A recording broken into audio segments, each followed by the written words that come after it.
Hello, আসসালামু আলাইকুম। কাছে এবং দূরে যে যেখান থেকে মোবাইলে, ট্যাবে, ল্যাপটপে কিংবা কম্পিউটারে আরকেএল আইসিটি স্টুডিও এই চ্যানেলটি দেখছেন তাদের সকলকে ধন্যবাদ জানিয়ে ও সুস্বাস্থ্য কামনা করে শুরু করছি আজকের এই ভিডিও টিউটোরিয়াল।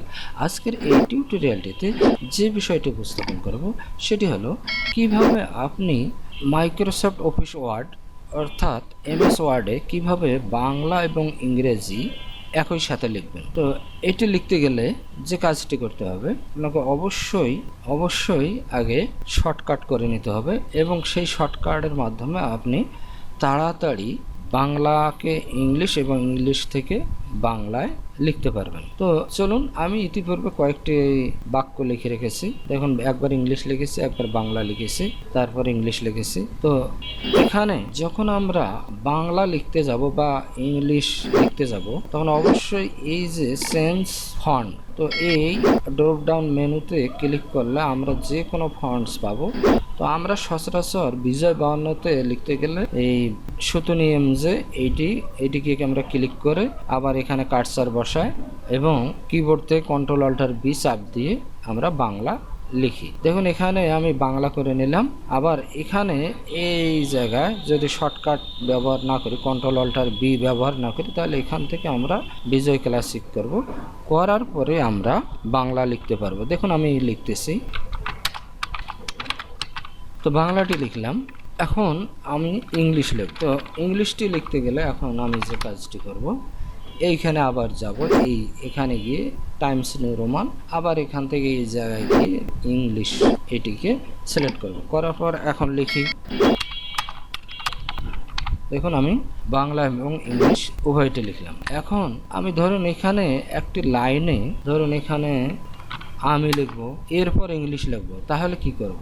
তখন আবার আমাকে এই জায়গায় গিয়ে এইভাবে আবার এখান থেকে আমাকে ইংলিশ করার পর আমি এখানে আবার কার্সার বসা আই বসালাম।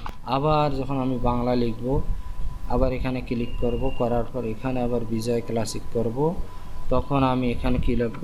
তোমাকে। ধরুন তোমাকে লিখব এখন, তোমাকে। তারপর এখন তোমাকের ইংলিশটি এখানে লিখতে গেলে আবার এখানে কি করব? এখানে গিয়ে এইটি আবার এখান থেকে এটিকে ইংলিশ করার পরে এখন এখানে আমি ইউ লিখলাম। আবার বাংলায় লিখতে হবে ভালোবাসি যে কথাটি এখানে লিখব। দেখুন এখানে কাটসার দিলাম, ভালোবাসি। এখন এটি আবার ইংলিশ করতে গেলে এইভাবে এখানে আবার এখানে এটিকে ইংলিশ করতে হবে। করার পরে আমরা লিখতে পারবো। দেখুন এইভাবে একই সাথে বাংলা এবং ইংলিশ লিখতে গেলে দেখুন বারবার এইভাবে মাউস পয়েন্টার দ্বারা এই কার্সারের মাধ্যমে এইভাবে যখন আমরা কাজ করব তখন এটি সময় সাপেক্ষ ব্যাপার এবং সময় বেশি লাগবে এবং এটি বিরক্তির কারণ। তো সেক্ষেত্রে আমাদেরকে যে কাজটি করতে হবে, শর্টকাট মেনু ব্যবহার করতে হবে। তো এইটি একই সাথে বাংলা এবং ইংলিশ লিখতে গেলে শর্টকাট মেনুর মধ্যে শর্টকাট কি এর মাধ্যমে কিভাবে লিখব, দেখুন এইটি আমাদের এই জায়গায় দেওয়া রয়েছে। সেই প্রক্রিয়াটি, সেই অপশনটি এখানে দেওয়া আছে। যেমন এইখানে আমরা পেজে কাস্টমাইজ কুইক অ্যাক্সেস টুলবার, এখানে আমরা ক্লিক করব। করার পর এই মোর কমান্ডস এখানে যাব। যাওয়ার পর আমরা এই যে কাস্টমাইজ রিবন এখানে ক্লিক করব। করার পর আবার কাস্টমাইজে যাব। যাওয়ার পর এখান থেকে এইটি স্ক্রল করে নিচের দিকে আনলে ফন্টস এখানে ক্লিক করব। আবার এইখান থেকে এইটিকে স্ক্রল করে আমরা দেখি সুতুনি এমজে পাইলাম। সুতুনি এমজে এইখানে গিয়ে আমরা কি করব, আমি ইতিপূর্বে একটি শর্টকাট করে রেখেছিলাম। এখন এইখানে এসে আমরা কন্ট্রোল অল্টার বি করে বাংলা সুতুনি এমজে শর্টকাটের মাধ্যমে লিখতে পারবো। তবে এখানে বলে রাখি, এমন কিছু শর্টকাট করা যাবে না যেটি কম্পিউটারের ব্যবহারের জন্য সবসময় ব্যবহৃত হয়। যেমন কন্ট্রোল অল্টার এ এটি সিলেক্টের জন্য ব্যবহার হয়, কন্ট্রোল অল্টার বি এটি ফন্ট চেঞ্জের জন্য ব্যবহৃত হয়, তারপর কন্ট্রোল সি এটি কপির জন্য ব্যবহার হয়। এইগুলি শর্টকাট কি ব্যবহার করা যাবে না। তো আমি এখানে কন্ট্রোল অল্টার বি অথবা কন্ট্রোল অল্টার এ দিলাম। কন্ট্রোল অল্টার এ দেওয়ার পর অ্যাসাইন করলাম। আবার ইংলিশ ফন্টটি কোথায় রয়েছে, এই হলো টাইমস নিউ রোমান, এখানে কন্ট্রোল টি দিলাম।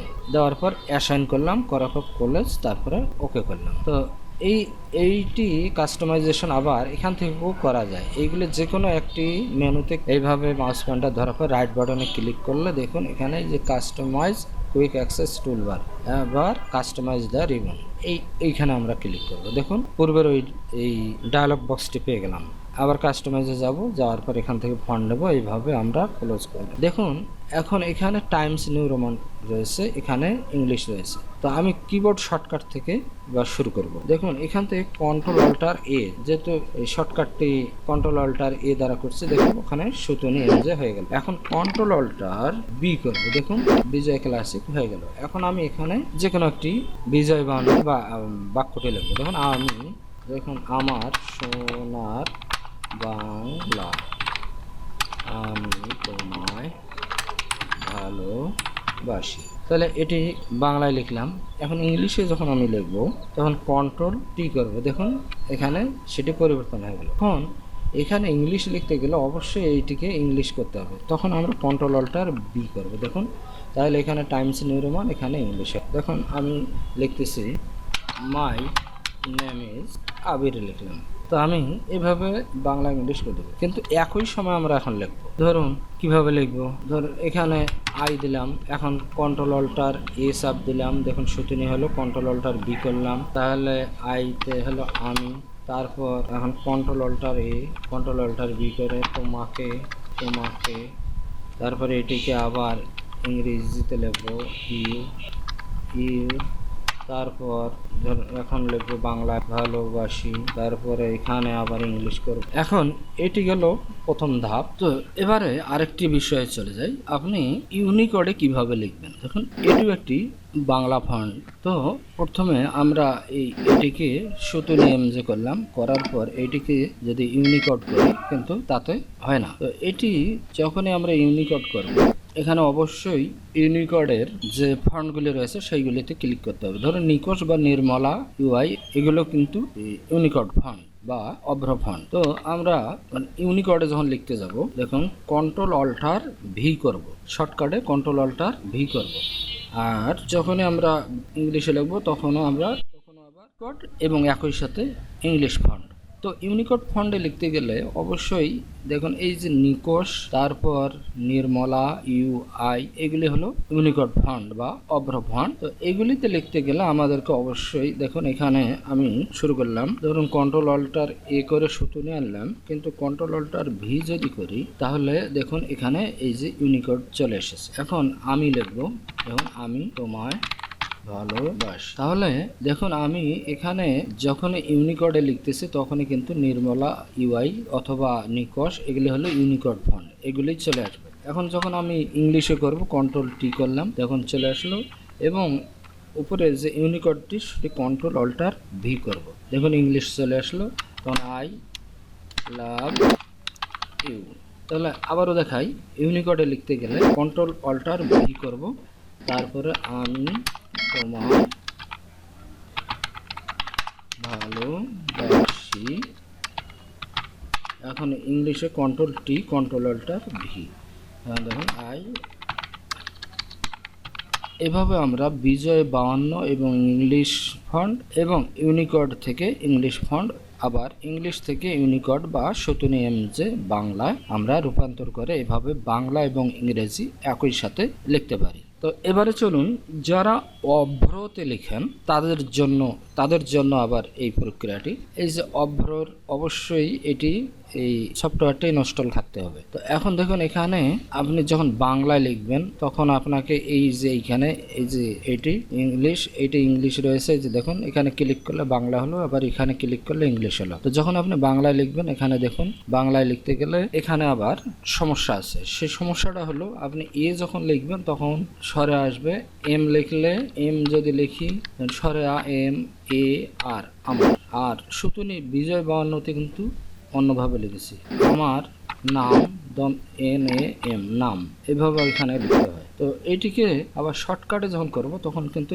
F12 চাপ দেব, তখন ইংলিশ হবে। তখন আমি লিখবো, দেখুন মাই নেম। তাহলে অভ্রতে লিখলে আপনার শর্টকাট কি হলো, এফ ফাংশনাল কি F12 12 এটাতে আপনি ক্লিক করবেন। দেখুন আবার চাপতেছে আমার, AMAR আমার, তারপর NAM নাম বা নাম। আবার ইংলিশে যখন লিখবো কন্ট্রোল, তখন F12 কে আবার চাপ দিয়ে দেবো। দেওয়ার পর দেখুন ইংলিশে যদি আমি এইটি লিখি, দেখুন AMARNAM নাম বা নাম, যেটা নাম বাংলাটি অথবা মাই নেম। অভ্রতে লিখতে গেলে অবশ্যই ফাংশনাল কি 12 দিয়ে আপনি বাংলা, তো বাংলাটি লিখতে গেলে অবশ্যই আপনাকে এই ইংরেজি ফন্টগুলিকে ব্যবহার করতে হবে। তো এই ছিল আজকের টিউটোরিয়ালের মূল বিষয়। যদি টিউটোরিয়ালটি ভালো লাগে তাহলে লাইক করবেন এবং শেয়ার করবেন, আর সাবস্ক্রাইব করতে ভুলবেন না।